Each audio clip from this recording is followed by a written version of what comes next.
que yo. Y ya es decir, ya es decir. Pero también digo, a continuación, que tiene muchos años la casa, pero no es una casa vieja.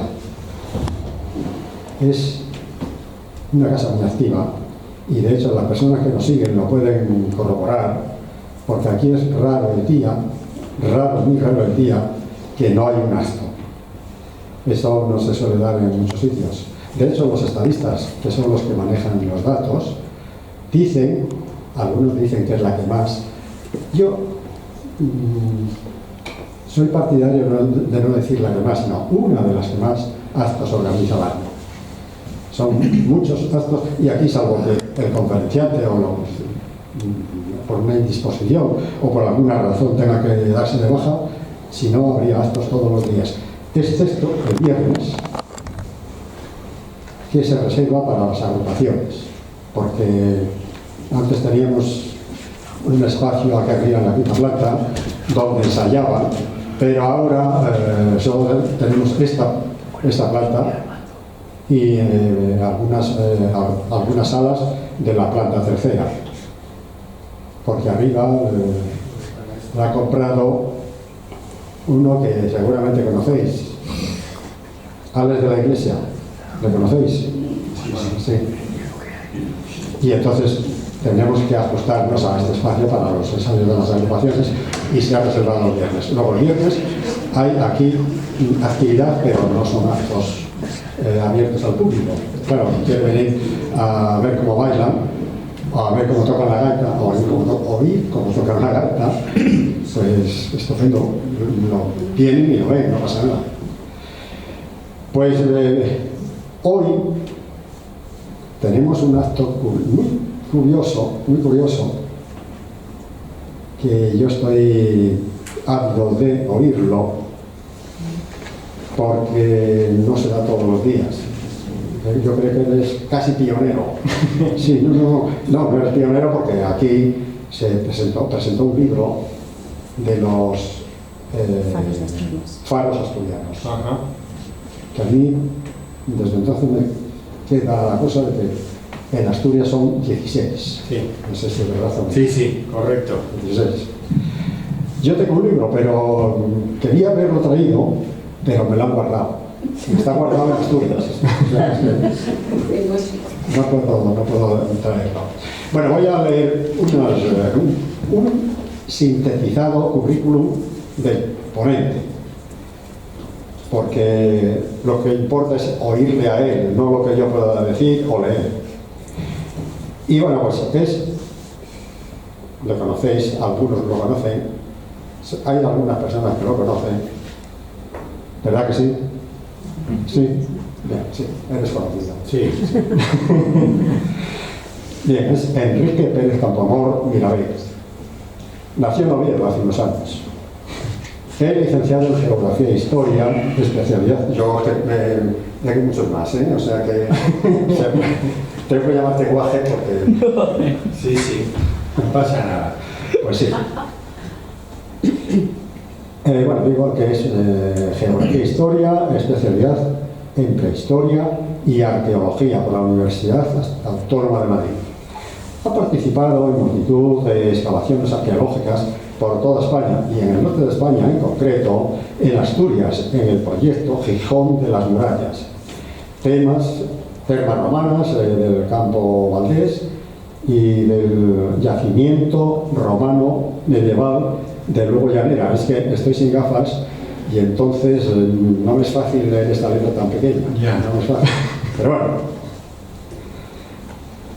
su labor investigadora se ha centrado fundamentalmente en la historiografía arqueológica del noroeste de España. Es miembro del Comité de Dirección y fundador de la Sociedad Española de Historia de Arqueología, miembro del Comité Científico de la revista Archala y ponente en congresos de temáticas históricas. Ha escrito multitud de artículos sobre la práctica arqueológica e histórica. En los últimos años ha abandonado, entre otros, los estudios de historia familiar, rescatando personajes olvidados, fruto de los cuales es la charla que ahora nos presenta sobre los torreros, personas importantes, muy importantes. Y bueno, pues hasta aquí puedo leer. Así que, Enrique, tienes la palabra. Muy bien.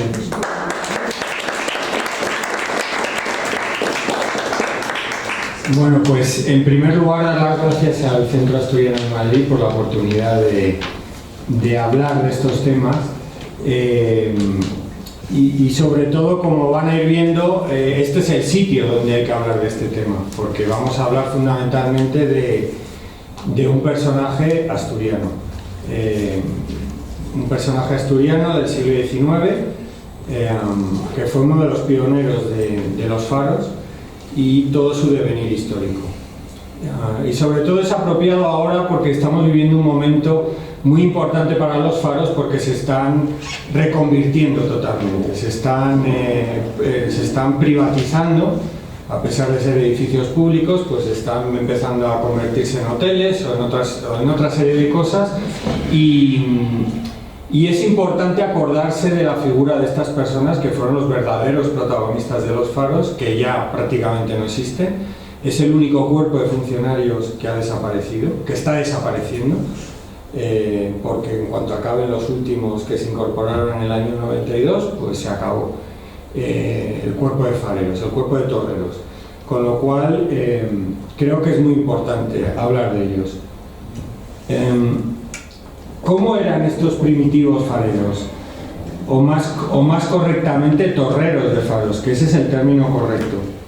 ¿Eran realmente esos seres solitarios, fríos, valientes, que el paso del tiempo, el cine y la literatura los han convertido? Antes de abordar estas cuestiones, me gustaría hablar sobre los faros, que es parte importante de esta historia. Desde la Edad Antigua hasta prácticamente finales del siglo XVIII, los faros apenas sufrieron cambios considerables. Eran simples torres más o menos altas, alimentadas con hogueras de leña, velas, carbón o aceite, que en el mejor de los casos contaban por detrás de las llamas con algún espejo que orientaba y potenciaba la luz.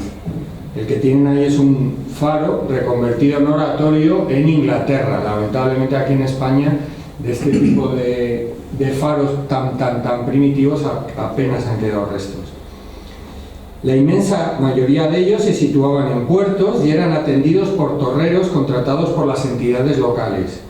La disparidad de sueldos y sobre todo atrasos y suspensiones de pagos, sumado a un irregular mantenimiento de los edificios, ocasionaban que su actividad no fuera permanente y multitud de veces sencillamente no se encendían, o si lo hacían era solo si salían barcos a pescar. En la capilla de la Virgen Blanca de Luarca, por ejemplo, se encendió una luz para guiar a puerto a los pescadores antes de la construcción del faro. Aquí tienen esa capilla, por ahí atrás está Luarca, y este es el faro que se construyó detrás, pero originariamente desde esta torre se encendió un rudimentario fuego para guiar a los pescadores en días donde había tormenta o cosas así. No eran faros permanentes. La auténtica revolución llega en el siglo XIX, momento en que aparecen los faros modernos y la profesionalización del oficio de torrero.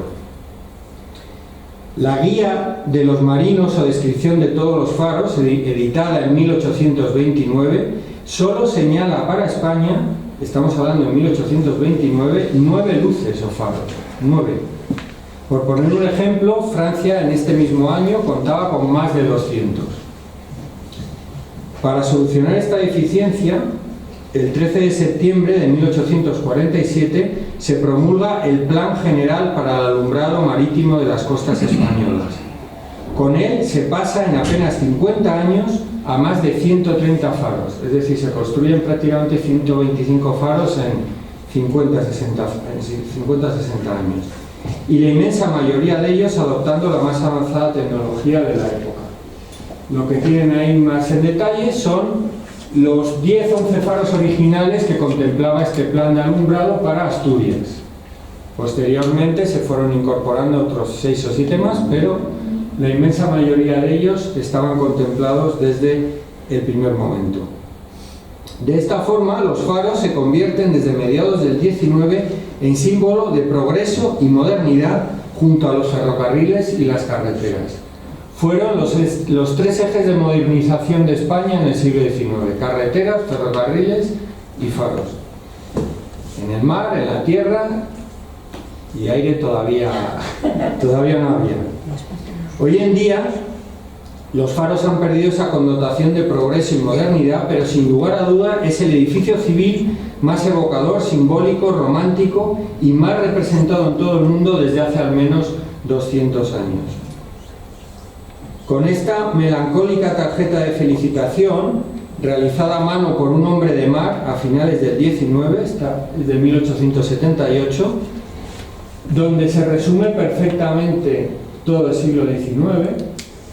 Aquí aparecen los barcos de vela en un primer término, y llegando a lo lejos los barcos de vapor, que fue la verdadera modernización de finales del 19, la entrada de barcos de vapor. Pero aquí todavía, como no los conocían muy bien, pues los representaban ahí al fondo en pequeñito. Y por supuesto el otro elemento fundamental del 19, de finales del 19, pues son los faros. Entonces esto es un ejemplo muy claro de representación del siglo XIX, y con esta representación quisiera entrar, acercarme a la vida de los torreros, y lo haremos mediante el relato de la vida de uno de ellos que vivió los duros inicios de la profesión de torrero, y que, como todas las buenas historias, está total y absolutamente basada en hechos reales. Nuestra historia comienza en el extremo occidental de Asturias, en concreto en el concejo del Franco, en Miudes. Aquí tienen la ría de Leo, que divide Galicia de Asturias, y aquí está Miudes, apenas 20 kilómetros del límite con Galicia. Allí, en una casa de labradores, nace en 1820 José María Pérez Campoamor. Con apenas 14 años decide hacerse marino. Poco después se embarca como grumete en uno de los cientos de pequeños barcos que transportaban mercancías por todo el noroccidente de España. Poco a poco fue ascendiendo hasta llegar al cargo de capitán. Todo iba bien hasta el 21 de diciembre de 1846. Contaba José María con 26 años de edad y gobernaba ese día el Quechemarín Nuestra Señora del Carmen, que hacía la derrota entre Santander y Ribadeo transportando azúcar, cacao y bacalao. Eso que tienen ahí en detalle es un ejemplo de un quechemarín, que es más que nada un tipo de barco. Ese día, hallándose el barco a la altura de Llanes, empezó a entrar un fuerte viento del oeste y marejada. A medianoche la marejada había aumentado y, no pudiendo continuar, decide volver al puerto de Santander. Debido al fuerte viento y ante la imposibilidad de gobernar el barco, se ve obligado a abandonarlo para salvar la vida de la tripulación. Entrando a puerto en una lancha, vio como el Quechemarín se hundía golpeándose contra las rocas de la costa. José María jamás volvería a subirse a un barco. Se alistó en el ejército y allí permaneció durante unos años hasta que decide casarse al cumplir los 28 años de edad. Desde entonces vivirá en la casa familiar de su mujer, en Tapia de Casariego, y sobrevivirá con trabajos que le iban saliendo en el puerto. Esto es un grabado muy raro del puerto de Tapia, donde aparece por primera vez representado el faro de Tapia. Poco a poco su familia va creciendo y los hijos empiezan a llegar, al igual que los problemas económicos ante unos ingresos irregulares. Llegamos así a enero de 1858. José María tiene en este momento 37 años. Momento en que Domingo López Oliveros, cabeza de familia de su mujer, toma cartas en el asunto. Cansado de mantener a la familia de su hermana, solicita un enchufe a su amigo Pedro Salavarría, por aquel entonces ministro de Fomento, para que su cuñado ingrese como alumno en la escuela de torreros. En aquel momento era toda una oportunidad de entrar en un cuerpo de la administración, un trabajo novedoso y, sobre todo, y muy importante, para toda la vida. Para acceder alumno se solicitaba en aquel momento 4 cosas. Esto es un anuncio de prensa de aquella época.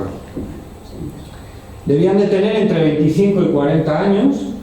Él los cumple pero por los pelos, tenía ya prácticamente 38 años, era muy mayor. Carecer de defectos físicos, entiendo que lo cumplía. Saber leer, escribir y reglas elementales de matemáticas. Esto ahora nos puede chocar bastante, pero en aquella época aproximadamente en España el 80% de la población era analfabeta, con lo cual saber leer y escribir y tener nociones de matemáticas era un auténtico privilegio. En zonas rurales, como de la que procedía él, el analfabetismo era aún mayor, podía llegar hasta el 90% tranquilamente, con lo cual era un auténtico privilegiado. Y lo otro que se pedía era un certificado de buena conducta por parte del alcalde y del cura. En su caso no tengo constancia de que entregara este certificado. Me imagino que por el enchufe pues se evitó este trámite. Y se prefiere fundamentalmente a gente del ejército o marina por estar preparados para la disciplina y cumplir órdenes sin rechistar. Es un trabajo solitario y que exige mucha responsabilidad. En su caso, pues también lo cumplía. En apenas un mes, su propuesta es aceptada e inmediatamente ingresa en la Escuela de Torreros del Faro de Machichaco en Bermeo, en Vizcaya. Solo hubo 3 escuelas de fareros. La primera estuvo en la Torre de Hércules, en La Coruña, tras su cierre en el Faro de Machichaco y tras su cierre la de Madrid. Estas escuelas se justificaban porque no hacían más que construir y construir faros, pero no había fareros. Entonces se tuvieron que crear estas escuelas para formar a muchos fareros rápidamente. Cuando hubo ya una masa crítica de fareros, pues luego las siguientes generaciones de fareros se formaban en el Faro de Destino. Hacían las prácticas en los faros de Destino, pero en esta etapa tan inicial tuvieron que acudir a estas escuelas. ¿Cómo funcionaban estas escuelas? Bueno, este es el cabo de Machichaco. Ahí al final estaba el antiguo faro de Machichaco, porque actualmente no existe, hay otro faro, y justo aquí, muy cerca del faro, estaba la escuela. Es decir, que era prácticamente la primera casa que existía más próxima al faro. En nuestro caso, la escuela era el típico caserío vasco alquilado por el Estado y readaptado para escuela entre los diversos caseríos más cercanos al faro de Machichaco. Junto con José María había otros 35 alumnos. Nunca se había sumado tal número en este edificio, justificado, como he dicho, por la necesidad de más y más profesionales. El espacio era claramente insuficiente y claustrofóbico. La estrechez presupuestaria y las quejas por parte de los profesores son constantes. La enseñanza se articulaba en clases teóricas y prácticas. Las clases teóricas se desarrollaban en la escuela contando con 2 libros de referencia. Este que tienen en imagen, que es el reglamento del torrero, que debían saberse de memoria y que era un corpus completo en donde se explicaba al detalle todas las actividades que debían de realizar en su faro de destino. Y la denominada cartilla de Antelo, realizada por Agustín Antelo, que era maestro relojero.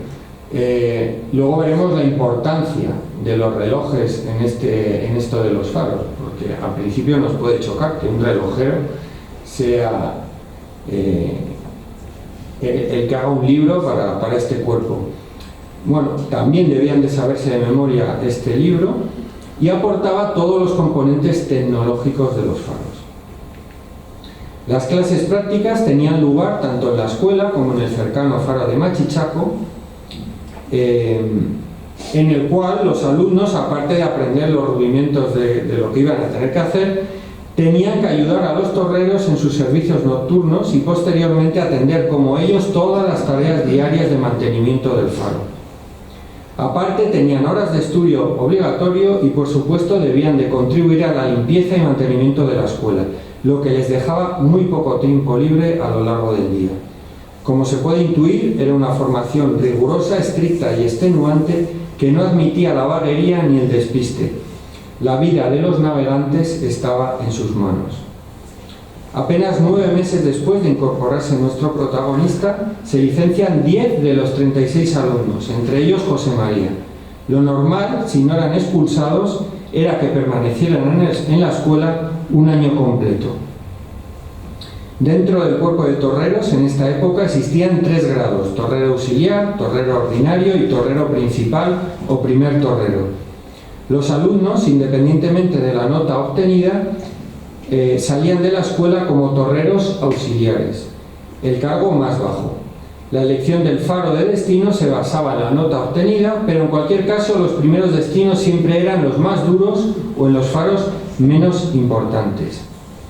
Tras descansar unos días en Tapia, se le comunica su primer destino y apenas 7 días después toma posesión del faro.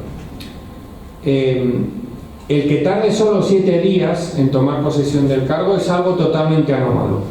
Y es anómalo porque les dan un mes para tomar posesión del cargo. Pero él inmediatamente se incorpora. ¿Por qué? Bueno, pues porque su primer destino fue el faro de la isla Pancha, que está en Ribadeo, es decir, estaba a apenas 10 kilómetros de distancia de donde él vivía. José María fue uno de los 2 primeros torreros que tuvo dicho faro. Antes que él no hubo nadie. La construcción del mismo se inicia en 1857 y José María, como torrero auxiliar novato y otro torrero como torrero principal, toma posesión del mismo en el año 59. Vamos a aprovechar mínimamente este faro. Bueno, por si no lo ven, es esto de aquí, porque esta torre es una torre muy posterior. Vamos a aprovechar para hablar mínimamente de las ópticas de los faros, que son el apartado tecnológico que realmente revolucionó estos edificios y que los hicieron considerarse como tecnología punta de la época. Como hemos comenzado al principio, hasta entonces la iluminación de los faros era muy rudimentaria. La verdadera revolución llega en 1819 con el físico francés Fresnel, que inventa las lentes lenticulares dióptricas.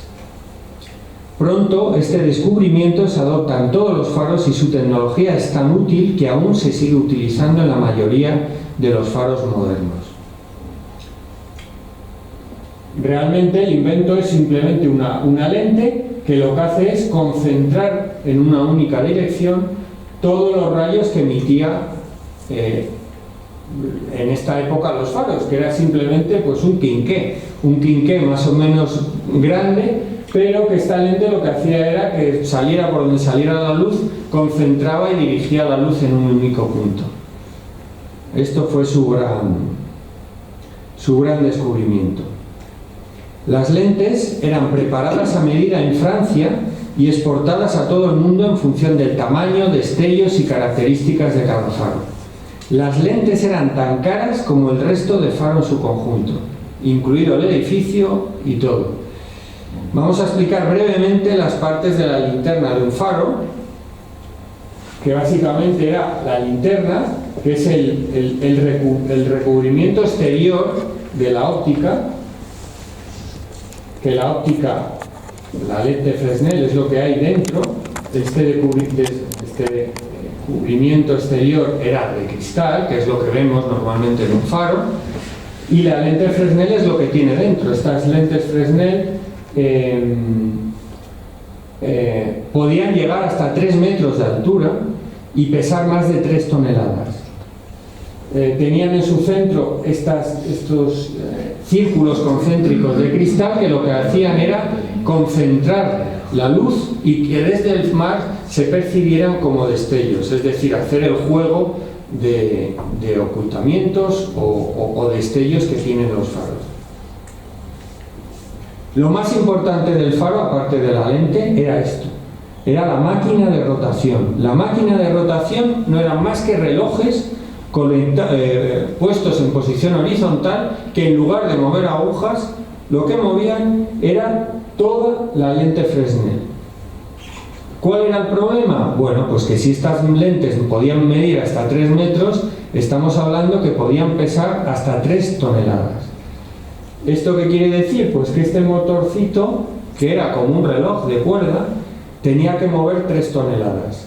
¿Y cuál era el problema? Bueno, pues que para hacer girar 360 grados esta lente podía llegar a tardar entre 3 y 4 minutos.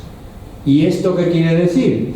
Pues que un barco que estuviera en el mar tenía que esperar a 2 giros completos para saber en qué faro estaba. Porque con un giro completo no sabía si había girado completo el faro y no sabía qué clave o qué destello se estaba produciendo, con lo cual tenía que esperar a 2 giros completos para coger su código y su libro de señales de faros y saber en qué faro estaba. Es decir, un barco tenía que esperar casi 10 minutos parado, fijo, mirando al faro para saber dónde estaba. Y esto era la tecnología punta de la época. Por debajo, ahí se insinúa lo que había era un contrapeso, como todo reloj, que bajaba por toda la torre y que por supuesto había que dar cuerda para que el reloj, para que la máquina de rotación funcionara. Por Asturias, en esta época, bueno, un poquito después, a principios del siglo XX, se cantaba una canción que decía más o menos lo siguiente: no es este el faro de la mía infancia, aquel de rayos luminosos lentos, que al cruzar en la noche por la villa sacaban de la sombra los espectros de la Santa Compañía. Es una canción que tiene mucho interés, porque hablaba con nostalgia de los viejos faros, de estos viejos faros que tardaban tanto en dar un giro completo, y claro, cuando esa luz pasaba por el pueblo, igual estaba 2 o 3 minutos pasando por el pueblo, pues iluminaba totalmente el pueblo, y era su única fuente de luz que tenía ese pueblo en ese momento, esos 2 o 3 minutos que pasaba por ese pueblo. Entonces es muy, muy significativa esta canción. En función del tamaño de esa óptica se definen los faros, que son de 6 órdenes. El primer orden son los faros mayores, como este que tienen aquí, de óptica de primer orden, que medían hasta 3 metros, tenían que ser atendidos por 3 torreros y eran los que se podían ver desde mayor distancia, hasta 60 kilómetros. Y los de sexto orden son los más pequeñinos, que normalmente estaban a las entradas de los puertos y servían simplemente pues para eso, para entrada de puertos. No solían tener máquinas de rotación, eran atendidos por un único torrero. En el interior de la óptica había una lámpara, un quinqué, alimentada en el caso de España y en esta época por aceite de oliva. Aceite de oliva era como funcionaban era el combustible que usaban estos faros. En Inglaterra, por ejemplo, no tenían aceite de oliva, pero sí tenían en abundancia aceite de ballena. Y en Inglaterra empleaban aceite de ballena. Empleaban el líquido que tenían más a mano en cada país. Debajo de este quinqué había un depósito que con una maquinaria, con otro reloj, bombeaba el aceite a la lámpara. Y por encima una chimenea que había que mantener limpia. Es esto, la chimenea no es más que esto, que había que mantener limpia, y aportaba el color a la luz del faro. ¿Por qué? Bueno, pues porque los faros en esta época no tenían por qué emitir una luz blanca como ahora, sino que podían ser, como tienen ahí en la imagen, azul, roja, amarilla, verde, y era un símbolo también para distinguir al faro. En los faros había siempre repuestos de chimeneas, muchísimas, porque las roturas por el calor de las lámparas de los quinqués eran bastante frecuentes. Pero volvamos a nuestro faro de Isla Pancha. En este caso se optó por poner un simple faro de quinto orden con una luz fija roja, es decir, que no rotaba, era una luz permanente y que tenía 14 kilómetros de alcance. La comunicación con tierra se efectuó desde el principio a través de un puente de madera y hierro, porque estaba en una isla, como pueden ver ahí abajo en ese cuadro, rarísimo, de un coleccionista privado y que me ha cedido, pero es yo creo que la única imagen contemporánea de cuando se fundó ese faro. José María fue el torrero que se encarga el 30 de diciembre de 1860 de iluminar por primera vez en su historia este faro. Aunque nos puede parecer un buen destino, no lo era. Lo aislado de su situación, sumada a la escasa importancia del faro y sus pequeñas dimensiones, debieron de hacer difícil la convivencia. Esto es una habitación, prácticamente 3 habitaciones y poco más. Y esto es una foto de ahora. Ribadeo está por ahí. Hace 100 años no quiero ni pensar lo que era esto.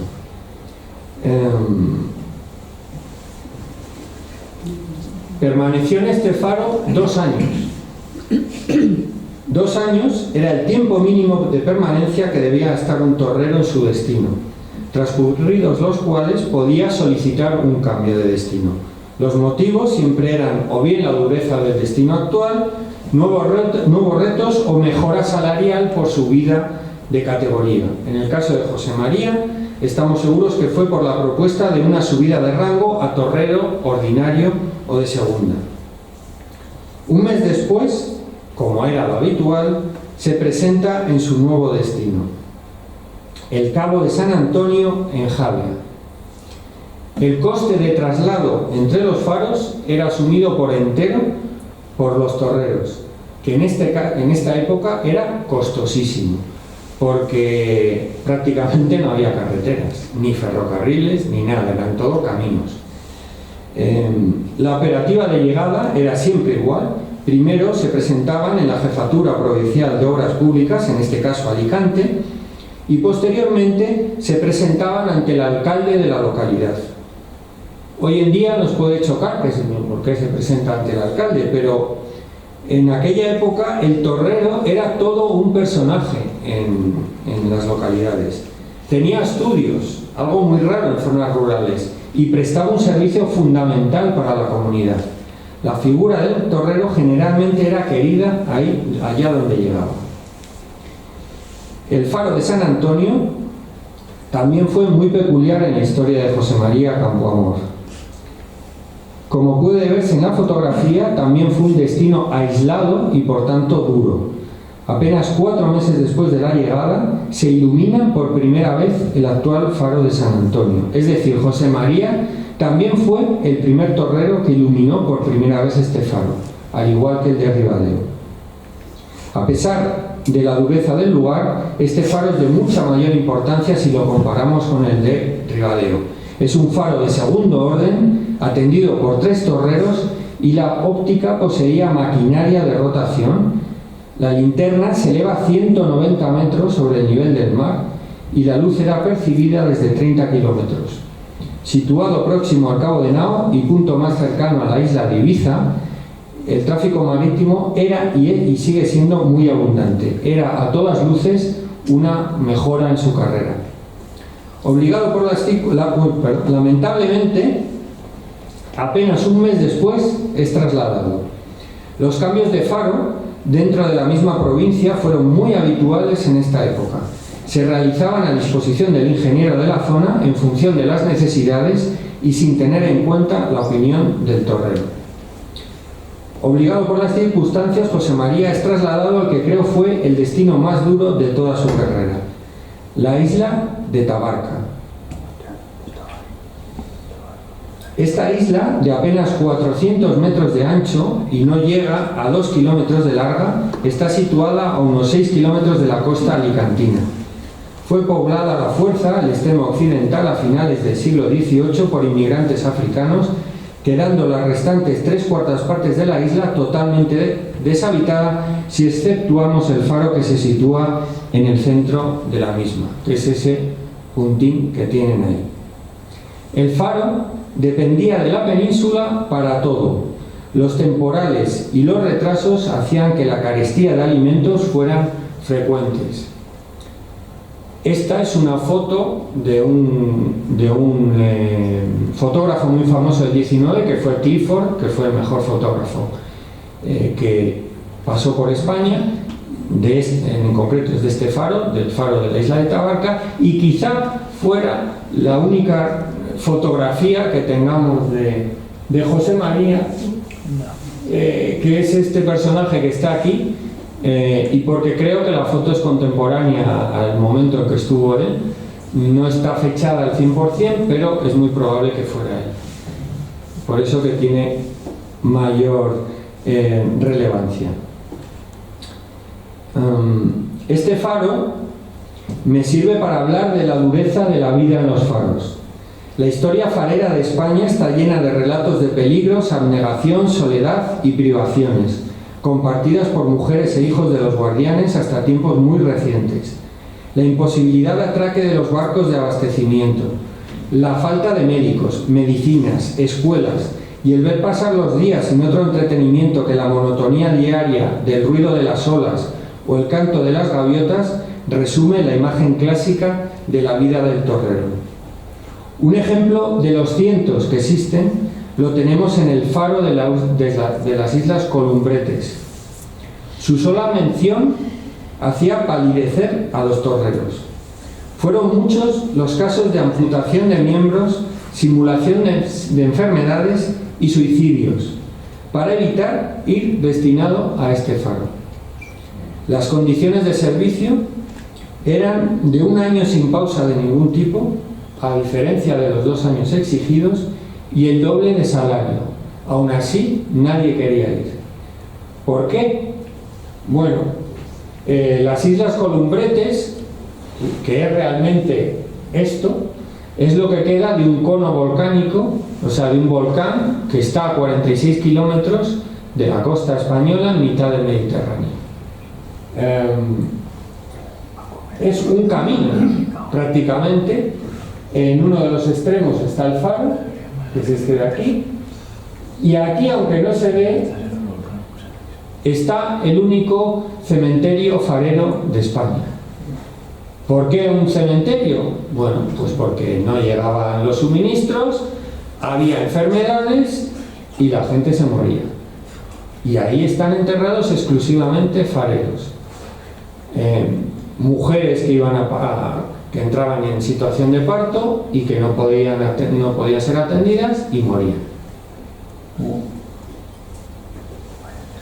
Más aún, en los años 90 se hizo una acometida en el cementerio y aparecieron 26 cuerpos de niños enterrados en latas de conservas, de los cuales no se tenía mención alguna, no se sabía de su existencia. Más aún, esta isla está infestada de alacranes. Tal era el caso que alrededor del faro construyeron un foso que llenaron de agua para evitar que los alacranes entraran en el faro.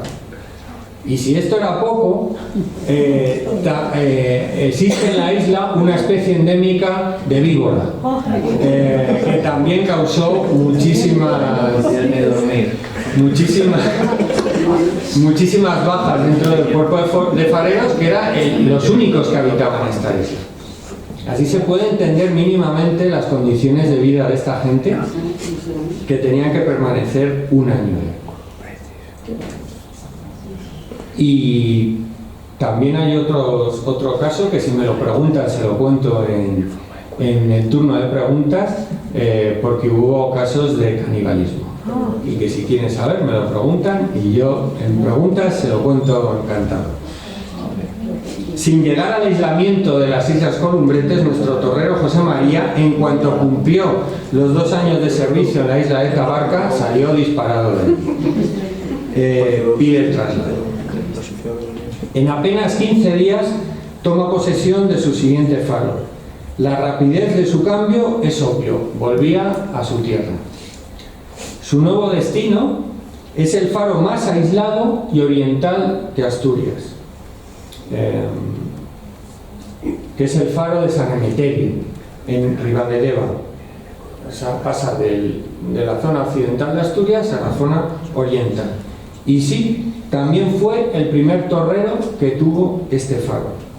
Asistiría a su primera iluminación casi 8 meses después de su llegada, en marzo del 64. El faro de San Emeterio, que es ese que tienen ahí en la imagen, esto es una foto actual también, pueden ver el grado de aislamiento que tiene este faro, imagínense también hace más de 150 años. Estaba atendida por 2 torreros, constaba de una torre de 10 metros de altura que elevaba todo el conjunto a 68 metros sobre el nivel del mar. La configuración externa del edificio apenas ha cambiado en toda su historia. Es importante señalar que desde el primer momento se conocía el efecto que puede causar el aislamiento prolongado de las personas y, por tanto, en la reglamentación de los torreros de faros de España se les invitaba a que fueran a los destinos con toda su familia. El convivir con la familia repercutía positivamente en su salud y en su trabajo. Pero esto era en España, porque la imagen que tenemos normalmente de un torrero pues es un personaje solitario en una torre. ¿Por qué? Bueno, pues estos eran los faros del norte de Europa, los faros anglosajones, que allí, como están más habituados a la soledad y tienen un carácter totalmente distinto al carácter latino, pues aguantaban perfectamente esto, y en esos faros no les invitaban a que fueran con la familia. De hecho, en muchos faros no existía espacio para las familias. En cambio, en España sí, y es más, se obligaba. ¿Cómo eran las viviendas de los faros? Bueno, pues vamos a tomar como ejemplo este faro de San Emeterio. Lo que tiene a la derecha es el faro, y la misma orientación, exactamente la misma, es la planta del edificio del faro. Casi todos los faros de España, con más o menos habitaciones, perseguían y buscaban distribuciones similares a la que vamos a explicar. Primero había un pasillo, que es una única entrada, buscaban siempre una única entrada, porque no hay que recordar que estos eran edificios gubernamentales y tenían que estar permanentemente asegurados. Entonces, cuantas menos puertas, mucho mejor. Solo constaban de una puerta, generalmente. Con ese pasillo que hacía de distribución, a la derecha de esa puerta de acceso de ese pasillo, marcados con el número 2, estaban las habitaciones del ingeniero. Generalmente, si se podía, el ingeniero tenía 2 habitaciones, una para trabajar y otra para dormir. Cuando el ingeniero no estaba en el faro, esas habitaciones no se usaban, eran exclusivas del ingeniero. A la izquierda, con el número 3, estaban las habitaciones del torrero principal, en este caso de José María Campoamor.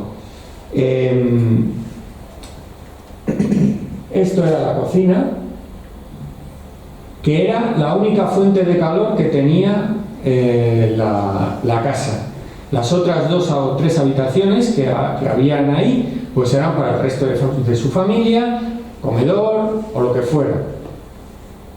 Con el número 4 estaban las habitaciones de los torreros auxiliares, del torrero auxiliar, que, como pueden ver también ahí arriba, también constaba una cocina, que era la única fuente de calor de toda la casa. Al principio, los primeros faros compartían algunas estancias, como eran las cocinas, pero enseguida se vio que era mejor que cada familia tuviera sus propias dependencias. ¿Por qué? Bueno, pues el aislamiento prolongado provocaba roces constantes. Y la cocina, a la hora de cocinar, pues era uno de ellos. Una familia quería cocinar una cosa, otra familia quería cocinar otra, y ya el lío estaba montado. Había además problemas de alcohol, se constatan problemas de alcoholismo, problemas de concubinato, problemas de malos tratos. Era una rueda constante de problemas. Entonces, cuanto más separados estuvieran, muchísimo mejor. Y en el centro, y esto es muy importante, siempre buscaban un patio. Este patio cumplía muchas funciones. Por una parte, como pueden ver, tenía muchas puertas para tener un rápido acceso a todas las partes del faro, pero también cumplía otra función, que era que cuando había tempestad o vientos fuertes, ese patio totalmente a cubierto, pues era la única zona de esparcimiento que tenían. Y cumplía otra función todavía más importante, que era la de que en el centro, ahí ese puntín que tienen ahí en el centro, ahí había un aljibe de agua. En las esquinas había unas canalizaciones que captaban el agua de lluvia, porque claro, los faros normalmente estaban en zonas aisladas. ¿Cómo llegaba el agua allí? Pues no llegaba el agua, con lo cual su forma de abastecimiento de agua era a través de estos aljibes. Existía también un almacén donde se guardaba el aceite, es ese número 6 que tienen allí, y piezas de recambio. El número 7, que era el taller donde arreglaban todas sus cosas, y el 8, que era una habitación común, que realmente era el despacho, donde estaban todos los libros, que hablaremos ahora también de eso. Y luego había pues otro acceso al faro. Por supuesto, ya he descrito todo lo que tenía el faro. ¿Y dónde están los baños? Pues no había baños, evidentemente. El baño era afuera.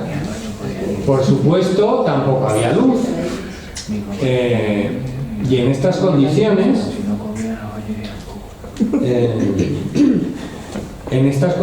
vivían. Cuando la familia de José María llegó a este faro, se le entrega un extenso inventario de pertenencias que debían cuidar y mantener a toda costa para el siguiente torrero. Aparte de la propia maquinaria, repuestos y útiles de limpieza, se les entregaban todos los enseres domésticos que fueran a necesitar para, de esta forma, en los traslados que tenían entre faro y faro, no tuvieran que llevar todos los enseres.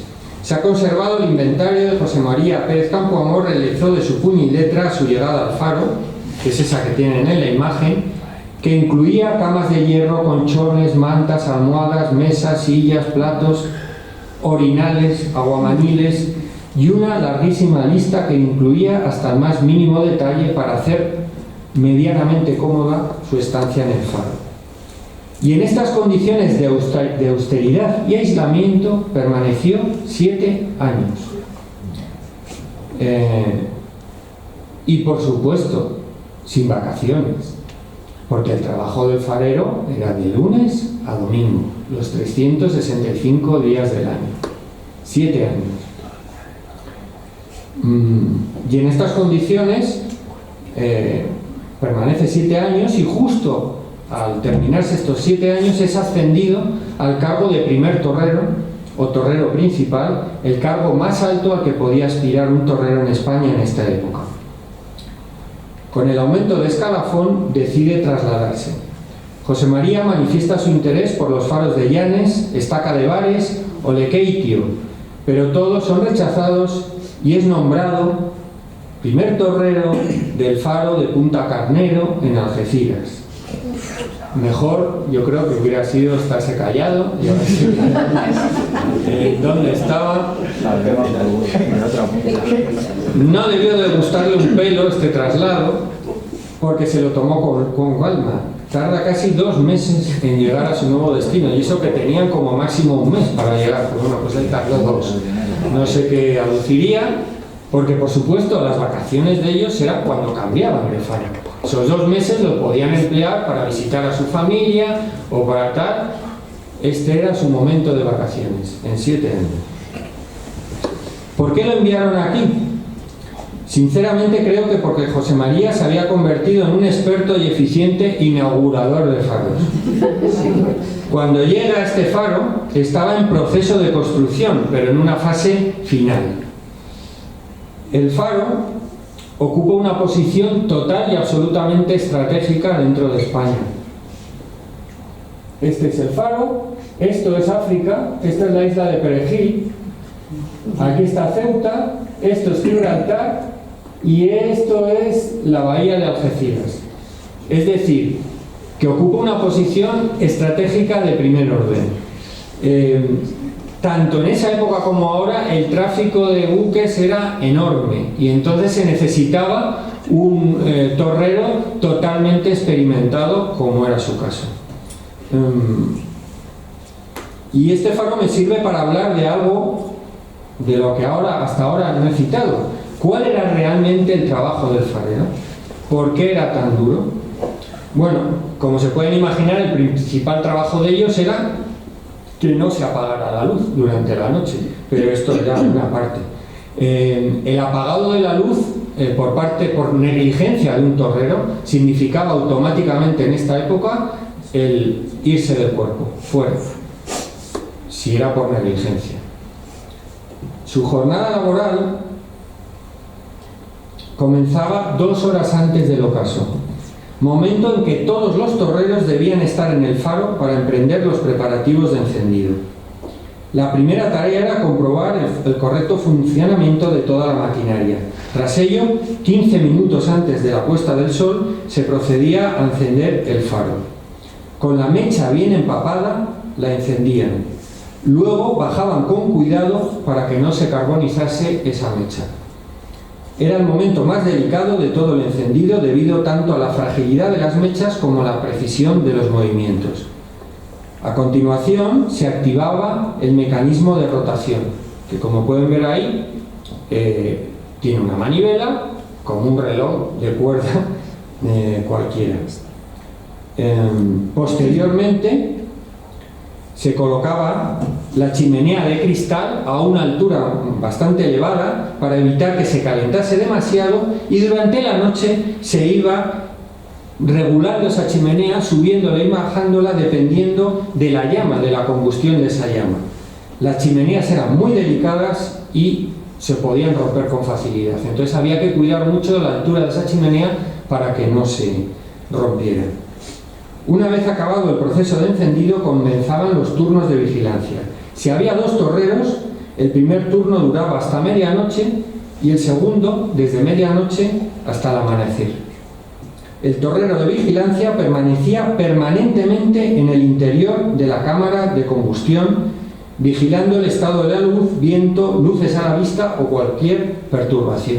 Es decir, que esta imagen romántica que tenemos aquí no es real. Ese señor tendría que estar dentro de esa cámara. Lo de salir, para nada. O antes, pero en su turno era impensable. El resto de torreros permanecían descansando en una cámara situada debajo de la linterna, denominada cámara de servicio, en espera de su turno o de ayuda en caso de necesidad. Es justo aquí debajo. Había una cámara con unos bancos corridos de piedra donde dormían, o mal dormían, o lo que fuera. Las noches de tormenta eran las más peligrosas, ya que se podía producir roturas de cristales de la linterna que podían apagar la mecha. Podía haber entradas de agua, mil percances. Había que estar permanentemente vigilante y reemplazar inmediatamente cualquier elemento dañado. Al amanecer, media hora antes del apagado, se despertaban todos los torreros para acometer todas las tareas de apagado. Una vez terminadas, se corrían las linternas, las cortinas de la linterna para evitar calentamientos y fuegos. Bueno, aquí no se ve muy bien, pero aquí vemos que no vemos el interior del faro. Eso es porque es de día y están las cortinas corridas. Como el combustible era aceite y las ópticas eran totalmente de cristal, se concentraba el calor, se podía concentrar el calor y podía haber fuegos eran muy frecuentes, y esto era algo que el reglamento ponía mucha énfasis en ello, en no dejar la más mínima rendija por donde se pudiera colar el calor, el sol, porque podían provocar incendios, eran muy habituales. Entonces se corrían esas cortinas, y una vez que todo estuviera a temperatura ambiente, empezaban las labores de limpieza de la lámpara y de la chimenea, es decir, de la óptica, y se preparaba todo para la noche siguiente. Todo esto debía estar acabado 2 horas después del apagado. Después comenzaba la limpieza diaria del faro. La limpieza era algo en lo que se ponía mucha énfasis en los reglamentos. Como pueden ver ahí en la imagen, también por fuera, toda la linterna, etcétera, etcétera, pero también las dependencias del faro. Se debían de limpiar diariamente. Además, pintar el faro y hacer reparaciones de albañilería, fontanería y cualquier incidencia también era responsabilidad suya. Debían de ser total y absolutamente autónomos. Finalmente, se ocupaban de la parte administrativa. Para ello, contaban con 8 libros que debían completar cada día. Lo que tienen ahí son uno de esos 2 libros, uno que era de observaciones meteorológicas, que debían de apuntar diariamente, pues vientos, clima, etcétera. Otro, el segundo que tienen ahí, es de un inventario de lo que había en el almacén, que tenían también que completar a diario, hacer la correspondencia de cualquier observación, anomalía. 8 libros que tenían que hacer todos los días. Acabado todo, se daba por concluido el turno de trabajo. En cualquier caso, siempre debía permanecer obligatoriamente un torrero en el faro. El resto de torreros, si lo sabían, podían salir fuera y relajarse hasta el atardecer. Pero si no, tenía que estar uno obligatoriamente dentro del faro. Y así todos los días del año. José María tan solo permaneció 10 meses en este faro, algo también totalmente anómalo. La causa hay que buscarla en que España y Gibraltar no se ponían de acuerdo en que qué código de luces poner. Yo quiero poner 2 largas y una corta. El Gibraltar no, porque se puede confundir con el mío. Se enfrascaron en una lucha diplomática. Y ahí estaba este hombre de brazos cruzados sin hacer nada, con lo cual deciden trasladarlo. Su nuevo destino sería el sueño de todo torrero español, el faro más importante de España y de fama mundial, visitado por reyes y políticos, símbolo e icono de su ciudad y patrimonio de la humanidad. Me estoy refiriendo a la Torre de Hércules en La Coruña. Se trata del faro en activo más antiguo del mundo, de origen romano y en uso casi sin interrupción durante cerca de 1800 años. Nunca decayó su fama e incluso aparece representado en este mapa mundi del Beato de Burgo de Osma del siglo X. Los 2 únicos edificios civiles que aparecen son el faro de Alejandría, que es ese que tienen ahí, y la Torre de Hércules. Nada más, todo lo demás son castillos y tal, pero los únicos edificios civiles que aparecen son esos 2. Aunque retirado de la ciudad, estaba apenas 1 hora andando de toda una capital de provincia. Todo un regalo para un hombre salido de un pequeño pueblo. No es por tanto extraño que allí pasara 9 años, su periodo más largo, junto con su familia y como torrero principal. La torre del faro alcanza una altura de 49 metros y 242 escalones que debían de subir a diario los torreros. La vivienda, a diferencia de las anteriores, estaba separada del propio faro, porque era un faro histórico y no iban a adosarle una casa, con lo cual, bueno, ahí pueden ver la casa. Es un edificio de 2 plantas, la baja dedicada a las tareas del faro y la planta superior era la vivienda de los torreros. La vivienda se situaba por delante del faro y encaraba el mar, por lo que cuando había viento o tempestad, cosa bastante habitual aquí, las condiciones de habitabilidad eran sencillamente insoportables. Esta es la casa y ahí estaba el mar. O sea, lo primero que recibía el viento era esta casa de torreros, y hay constancia en muchísimas ocasiones que las familias de los torreros abandonaban el faro y se iban a La Coruña porque no aguantaban, no podían. Y les llegaba el mar, no podían salir durante semanas del faro, y entonces se desplazaban a la ciudad. Este faro me sirve para hablar de otro aspecto importante del mundo de los torreros, que era en qué ocupaban su tiempo libre. En primer lugar, y debido al carácter aislado, se les permitía a los torreros disponer de un pequeño huerto y ciertos animales como caballos para el desplazamiento y gallinas o conejos. En general, las mujeres de los torreros, aparte de las labores domésticas, se encargaban de estos huertos y animales. En la Torre de Hércules hay constancia de la existencia de al menos un huerto en estas fechas.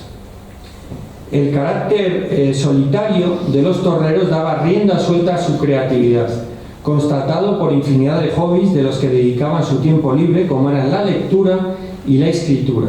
Hay constancia de torreros novelistas y sobre todo poetas, muchos poetas. También eran expertos maquetistas de barcos y barcos en botella, y pintura. Lo que tienen en la imagen es un dibujo totalmente desconocido de Antonio Pérez, que era un torrero muy famoso del faro de Santa Pola en Alicante, que este torrero pedía a todos sus compañeros de promoción que cuando fueran un faro nuevo le mandaran una postal de ese faro para él dibujarlo. Este es uno de esos dibujos, totalmente desconocido. También fueron en multitud de lugares remotos improvisados profesores que daban clases a sus hijos, pero también a niños de lugares cercanos, médicos, y a veces salvaron infinidad de vidas al proporcionar alimentos a la población local. Todos estos fueron motivos más que suficientes para que fueran personas queridas en sus destinos.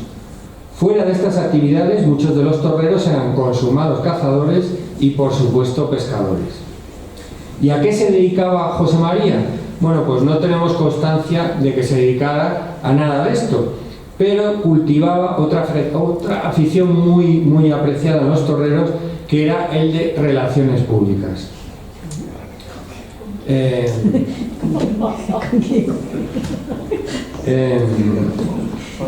Por correspondencia conservada de una de sus hijas que vivía con él en el faro, que es esta chica de 20 años que tienen aquí, que es Elvira Campoamor Oliveros, que es mi tatarabuela, sabemos que las visitas a la Torre de Hércules por parte de familiares y sobre todo amigos y navegantes asturianos fueron constantes.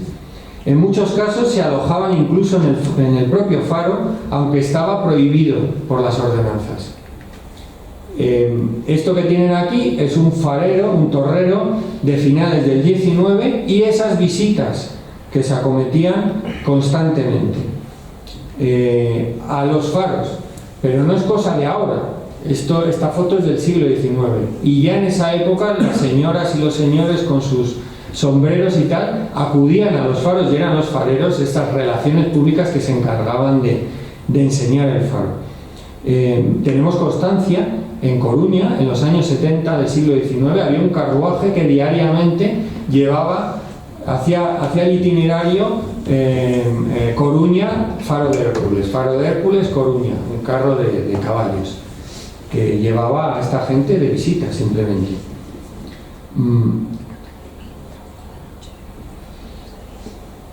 Rondaba ya José María los 60 años, y en este faro se le agravó una dolencia que era propia del cuerpo de torreros, el reumatismo. Por esta dolencia pidió una licencia de un mes de descanso. Toma ya sus vacaciones. La solicitud debía de estar certificada por un médico militar, ya que no se fiaban de los médicos civiles. Aquí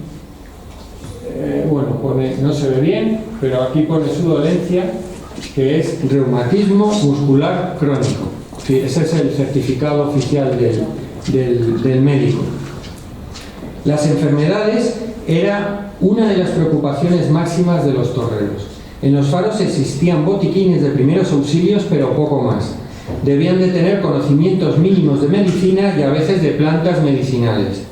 Eran habituales los problemas del aparato digestivo debido a déficits alimentarios, enfermedades oculares y respiratorias derivadas de problemas de la combustión de las lámparas, tuberculosis, fiebres, sobre todo en faros de zonas pantanosas, tifus y la más peligrosa de todas, que eran las enajenaciones mentales, que eran más habituales de lo que se creía y que ocasionaba episodios violentos que podían terminar en agresiones y, en casos excepcionales, en asesinatos, como he constatado también en algún faro asturiano.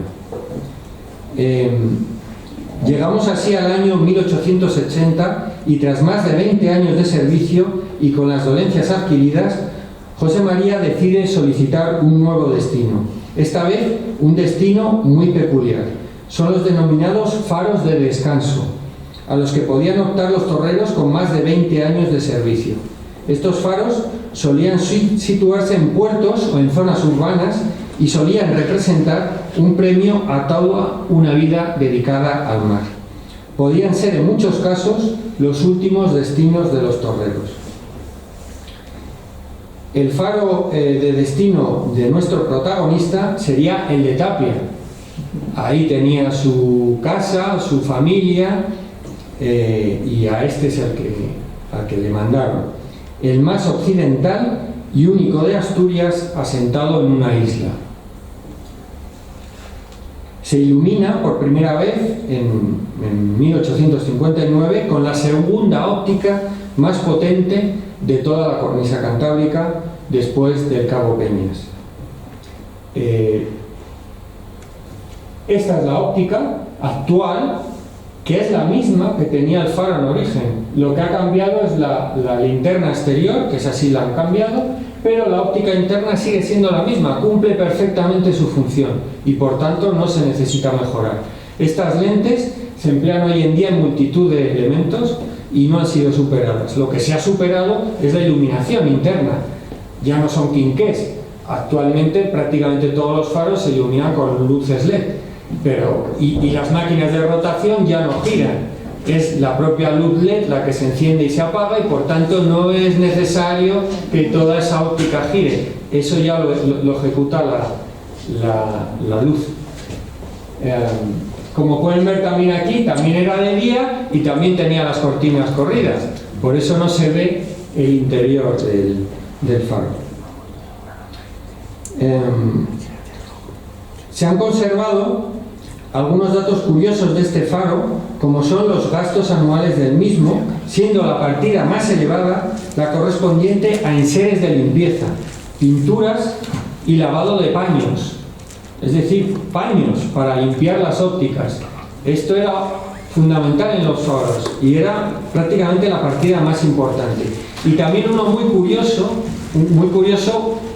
desde el punto de vista del siglo XXI, pero no para ellos, que era la compra de lana para los colchones de las camas. Esto también representaba una partida importante. Pero quizá el gasto más novedoso y desconocido hasta ahora del faro de Tapia sean las 175 pesetas que se gastaban anualmente en alquiler de lanchas y que solo están presentes en este faro en toda Asturias. No se especifica el motivo, pero está claro que era para el transporte y avituallamiento del faro durante los años que fue auténticamente una isla. Porque el faro de Tapia es realmente esto. Lo que pasa es que cuando se construyó el puerto, pues se le unió con este espigón. Pero antes de este espigón, pues era una isla. Y entonces había que suministrarle todo por el mar, y por eso ese alquiler de lanchas único en toda Asturias. José María se jubila en 1888 a la edad de 68 años y tras 8 años de servicio en Tapia. Disfrutó de una pensión de jubilación durante solo 3 años, ya que fallece en 1891 a la edad de 71 años. Con él termina esta historia y también la saga de fareros de esta familia, porque también era muy común que hubiera sagas de fareros que se perpetuaban el puesto unos de otros, hermanos, hijos, pero en este caso no fue así. Este fue el único que fue torrero. Pero un torrero que fue uno de los primeros torreros de España, que vivió una época en que las condiciones de vida de los torreros eran sencillamente durísimas. Y bueno, pues esto es todo. Muchas gracias.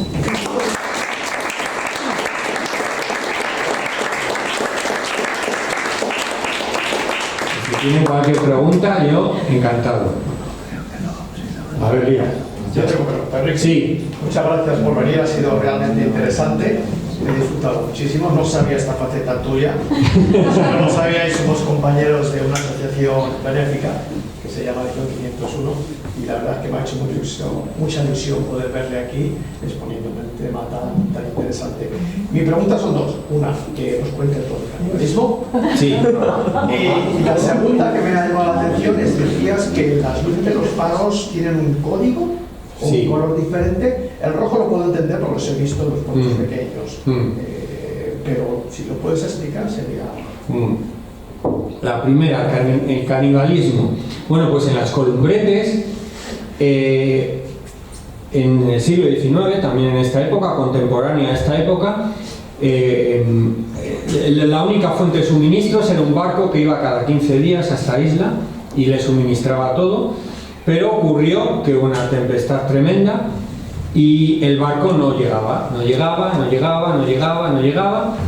y ocurrió además un naufragio de un barco, y entonces los torreros consiguieron salvar a la tripulación del barco, que eran 10 o 12 personas, los alojaron en las dependencias del faro, pero el barco no llegaba y los alimentos se acabaron. Pasaban los días, el barco no podía atracar, y qué es lo que, bueno, pues a los del barco que no podían más, no aguantaban más el hambre, pues les propusieron a los fareros, que eran 3, comerse a la hija pequeña de uno de ellos, porque bueno, dentro de lo que cabe, pues bueno, pues era el mal menor, ¿no? Había que comer. Eran 3 familias en esta época, eran familias extensas. Eran familias extensas de muchos miembros, no era solo el padre, la madre y los hijos, no, pues había fareros que podían tener 6 o 7 hijos tranquilamente. Las muertes, como pudimos ver, pues eran relativamente frecuentes, con lo cual, bueno, pues uno menos tampoco pasa nada. A los fareros, a los torreros no debió de gustarles absolutamente nada la idea, se refugian en el faro, se hacen fuertes allí y consiguen aguantar. Los miembros del barco empiezan a intentar tirar la puerta abajo al cabo de los días, y justo cuando iban a tirar la puerta abajo atraca el faro del barco de suministros, con lo cual se evitó aquello, pero ahí está, por los pelos. Es la historia más dramática y digna de una película, esto y muchas más, porque está lleno de historias de fareros, desde, pues yo que sé, avenidas de agua que se llevan a los fareros y a todas sus familias y mueren todos, y cosas de esas hay bastantes. Lo del código de luces, bueno, cualquier faro que veas ahora pues tiene un código de luces que suele ser larga, larga, corta, o larga, larga, o cosas de ese tipo. ¿Cómo se hacía en esa época? Bueno, pues en esa época había esas cosas que giraban, que tenían ocultaciones y concentraciones de luz. Entonces, cuando eso giraba y tú estabas en el mar, solo veías un punto. Entonces, cuando pasaban delante de una de esas concentraciones de luz, el barco, por un efecto óptico de esas lentes circulares, lo percibía como un destello. Y eso era un destello, ese destello se iba y pasaba un espacio que no había nada, entonces no era nada, hasta que volvía a ver otro destello. Y que tenía que esperar ahí durante 4 o 8 minutos a ver qué códigos emitía, qué códigos de luces emitía ese faro. Cuando lo tenía claro, que a veces no lo tenían claro, pues tenían que esperar hasta, pues me está dando 3 luces cada 3 minutos. Pues este es el faro de no sé qué. Esto era así. Ahora mismo, pues ya no giran, es una luz LED que hace pum pum o el código que sea. Además podían tener esos colores, que fueran ese código de luces fueran colores, rojo, azul, verde, amarillo, un único color, no podían variar ese color. Bueno, sí podían variarlo, pero no vamos a publicarlo. Más o menos. Vale. ¿Alguna cosa más? Bueno, pues vamos a ver, sí. Resulta que un farero trabajaba 24 horas al día durante 365 días. Menos mal que al cabo de los 1460 tenían un día de descanso, porque cada 29 de febrero descansarían, ¿no? Sí. De acuerdo. Pero es que esto es para poner un poco de humor, porque eso de la niña que se la querían cargar. Bueno, vamos a ver. Lo de tener caballos, muy bien. Por ejemplo, todo lo que sea accesible por tierra, pues bueno, está bien tener un caballo. Pero en la isla de Tabarca, ¿a cuántos kilómetros está? 6 kilómetros. Tabarca estaba cerca, 6 kilómetros. Un caballo por ahí. Para allá no. Otro caballo y no. Allí nada. Quiere decir que la dedicación era tal. Lo veis, en esa isla, esa cualidad de relaciones públicas, ¿con quién la practicaba? ¿Con la gallina? Pues debía ser con las gallinas o con los otros torreros, o se llevaba bien con el resto, porque era complicado. Esos eran destinos más duros. Normalmente los destinos más duros, la comida estaba pagada, o sea, tenían alguna serie de ventajas, pero poca cosa. Desde luego fueron unos héroes. Totalmente, pero además unos héroes totalmente olvidados, y totalmente desconocidos. Entonces... Bueno, Enrique, gracias por esta magnífica disertación.